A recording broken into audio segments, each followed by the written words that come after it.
Quelque chose d'important vient de se produire. Et si ces affirmations sont vraies, cela pourrait complètement changer la façon dont cette guerre est menée. L'Iran affirme que ces tout nouveaux drones kamikazes Arash-2 ont réussi à percer le célèbre système de défense Iron Dome d'Israël et à frapper l'un des lieux les plus importants du pays, l'aéroport international Ben Gourion. Ce n'est pas un aéroport ordinaire, c'est la principale porte d'entrée et de sortie d'Israël.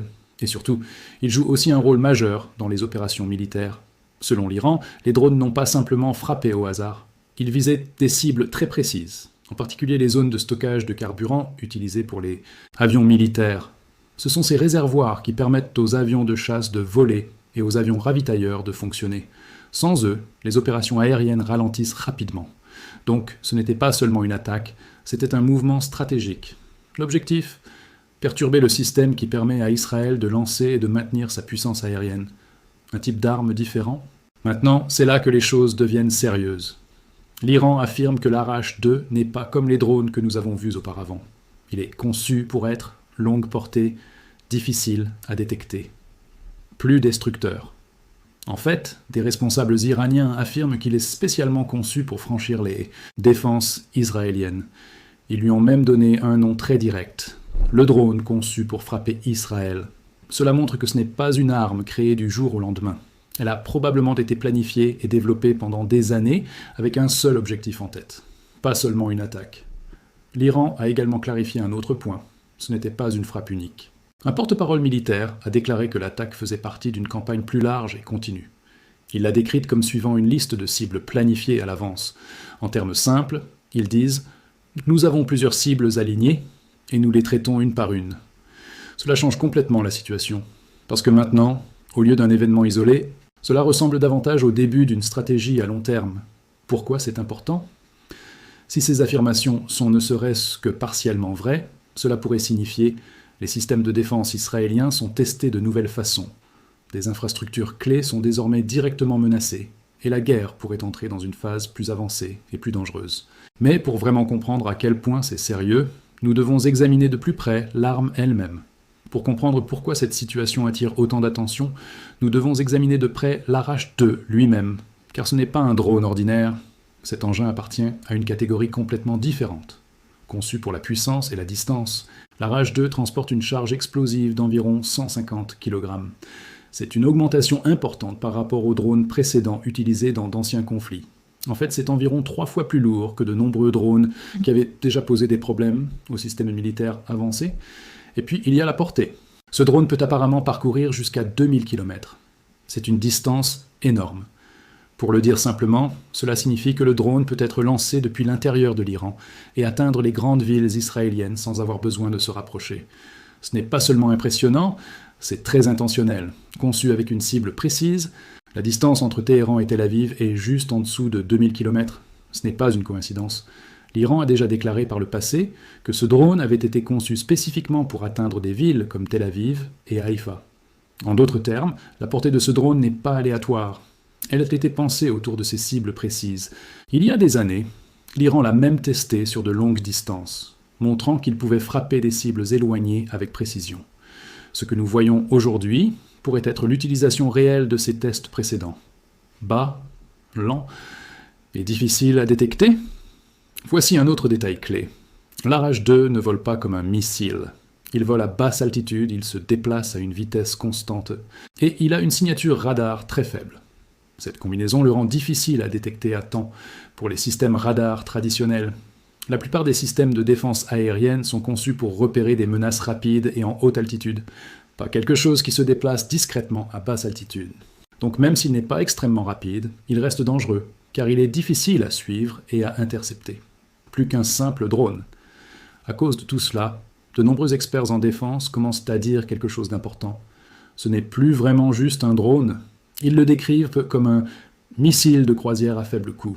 Et cette étiquette est importante. Un drone classique est souvent utilisé pour la surveillance ou des attaques limitées. Mais un missile de croisière ? Il est conçu pour des frappes de précision sur des cibles de grande valeur, comme des aéroports, des dépôts de carburant ou des infrastructures militaires. Donc ce changement dans la manière dont les experts décrivent cette arme dit tout. Il ne s'agit plus d'attaques à petite échelle. Il s'agit de cibler des systèmes critiques avec précision. une arme pensée pour la stratégie. Quand l'Iran affirme avoir visé un grand aéroport et atteint son objectif, le message est clair. Cette arme n'est pas aléatoire. Elle est planifiée, ciblée et stratégique. Et si elle fonctionne comme ils le prétendent, cela pourrait forcer à repenser la manière dont les systèmes modernes de défense aérienne fonctionnent. Nous arrivons maintenant à une partie où l'histoire commence à se diviser. D'un côté, Israël continue d'affirmer que ses systèmes de défense fonctionnent. Les responsables ont répété que la plupart des menaces entrantes, missiles et drones, sont interceptés avec succès. Mais de l'autre côté, les faits sur le terrain soulèvent de sérieuses questions. Ce qui s'est réellement passé à l'aéroport, quelques jours avant que l'Iran ne parle officiellement de la frappe de l'Arach 2, quelque chose d'important a été signalé. L'autorité aéroportuaire israélienne a confirmé que plusieurs avions à l'aéroport Ben Gourion avaient été gravement endommagés. On parle de avions brûlés, dommages structurels importants, un avion complètement détruit par un incendie. Ce n'étaient pas des dégâts mineurs, ils étaient suffisamment graves pour attirer l'attention internationale. L'explication officielle ? Les responsables israéliens ont déclaré que les dommages ne provenaient pas d'un impact direct. Ils ont expliqué la situation ainsi. Les dégâts ont été causés par des débris tombants. Plus précisément, des fragments de missiles interceptés en vol. En termes simples, ils affirment que le système de défense a fonctionné, mais que les fragments restants sont tout de même tombés dans l'aéroport et ont causé des destructions. Pourquoi c'est un problème important ? Au premier abord, cela peut sembler être un détail technique, mais réfléchissez-y. Même lorsque le système fait son travail, il peut encore provoquer des dégâts là où il est censé protéger. La situation devient donc complexe. Si l'attaque passe, des dégâts se produisent. Si l'attaque est interceptée, des débris peuvent encore causer des dégâts. Dans tous les cas, l'aéroport reste exposé. C'est un problème sérieux pour un site aussi important. Réaction immédiate. La réponse a été rapide, et elle en dit long. Après confirmation des dégâts, les restrictions de vol ont été rapidement renforcées. L'aéroport n'a pas rouvert complètement immédiatement. Un seul vol passager entrant par heure a été autorisé au début. Les vols sortants ont été fortement limités. Les compagnies aériennes ont commencé à annuler des routes, surtout dans la région. En parallèle, d'autres pays ont commencé à aider leurs citoyens à quitter la zone. Non pas par avion, mais via des frontières terrestres vers des pays voisins comme la Jordanie et l'Égypte. Cela montre à quel point la situation était incertaine. Un mouvement discret mais révélateur. Mais voici l'un des détails les plus révélateurs, et il est intervenu encore plus tôt. Avant même toute frappe majeure officiellement rapportée, les principales compagnies aériennes israéliennes ont pris une décision surprenante. Elles ont déplacé leurs avions hors du pays. Pas de passagers, juste des avions vides transférés vers des lieux plus sûrs. Ce n'est pas une décision habituelle. On ne prend pas une telle mesure sans penser qu'il existe un risque réel pour les appareils au sol. Donc, même si les déclarations publiques continuaient d'afficher de la confiance, cette action suggère qu'en coulisses, des préoccupations sérieuses existaient, plus qu'un simple aéroport civil. La plupart des gens considèrent l'aéroport Ben Gourion comme un simple hub de voyage. Mais en réalité, il joue un rôle beaucoup plus large. Dans ce conflit, il est utilisé comme un site à double usage, ce qui signifie des vols civils y opèrent, mais aussi des opérations logistiques militaires. Des rapports ont montré que des avions militaires, y compris des avions ravitailleurs, ont utilisé cet aéroport. Cela en fait plus qu'un simple centre de transport. Il devient une partie du système militaire lui-même, et cela en fait aussi une cible de grande valeur. Pourquoi il est souvent ciblé ? L'Iran a clairement expliqué pourquoi ce site est si important. Une grande partie du commerce d'Israël, environ 90% selon certaines estimations, dépend du trafic aérien passant par cet aéroport. Donc, le ciblé ne concerne pas seulement l'interruption des vols, c'est exercer une pression sur l'économie. Les opérations militaires, les chaînes d'approvisionnement. En d'autres termes, frapper cet unique lieu peut avoir des effets très étendus. La question plus large. Alors une question clé se pose. Si les systèmes de défense fonctionnent, pourquoi des infrastructures critiques subissent-elles encore des dégâts ? C'est là que la situation devient plus complexe. Parce que dans la guerre moderne, il ne s'agit pas seulement de savoir si vous pouvez arrêter une attaque, mais si vous pouvez l'arrêter sans en payer le prix quand même. Dans la prochaine phase, nous allons examiner quelque chose d'encore plus important. Les chiffres derrière ces attaques. Pourquoi même un faible taux de réussite peut devenir un énorme problème ? Et comment le coût entre attaque et défense pourrait modifier l'équilibre ? Nous arrivons maintenant à la partie qui explique vraiment pourquoi cette situation est si grave. Ce n'est pas seulement une attaque, c'est la logique mathématique de la guerre. Et une fois que l'on regarde les chiffres, tout change. Le point faible caché. Un ancien commandant de la défense aérienne israélienne, Ron Kochav, a admis quelque chose d'important. Il n'existe pas de défense parfaite contre les petits drones. Il a expliqué que ce type de menace révèle une véritable faille dans le système. Même les défenses avancées ont du mal face à des cibles petites, des objets volant à basse altitude, des attaques en grand nombre simultanément. Il a aussi nuancé l'idée que de nouvelles technologies, comme les systèmes laser, pourraient tout résoudre. Selon lui, ces systèmes fonctionnent seulement à courte portée, ont des difficultés par mauvais temps, ne peuvent traiter qu'une cible à la fois. Donc, si plusieurs drones arrivent en même temps, le système peut être saturé. Un problème de 10% qui n'est pas si petit.